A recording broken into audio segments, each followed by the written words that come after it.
श्री स्वामी समर्थ अहिल्यानगर येथील राहुरी तालुका येथील रहिवासी असलेल्या वैशाली ताईंचा खूप सुंदर असा अनुभव आपण थोडक्यात बघणार आहोत। ताई सेवेमध्ये 2 वर्षापासून आले आहेत। ताईंना खूप मोठी प्रचिती स्वामींनी दिली आहे। ताईंनी नवनाथ पारायण घरी सुरू केलेले होतं। नवनाथ पारायण करण्याच्या वेळेस त्यांच्या सासूने त्यांच्यासोबत प्रचंड भांडणे केली होती, कारण काम करण्यासाठी उशीर झाला होता। ताई पाठी उठून वाचायच्या।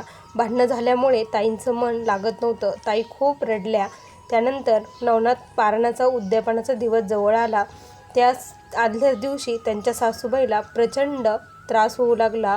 त्यांना प्रचंड उन्हाळ्या लागल्या। त्या उन्हाळ्या काही केल्या थांबत नव्हत्या।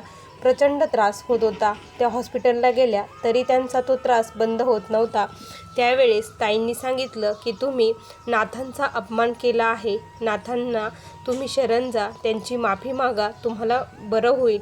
आणि तसंच त्यांच्या सासूबाईंनी केलं तर 2 दिवसांनी त्यांना आराम पडला।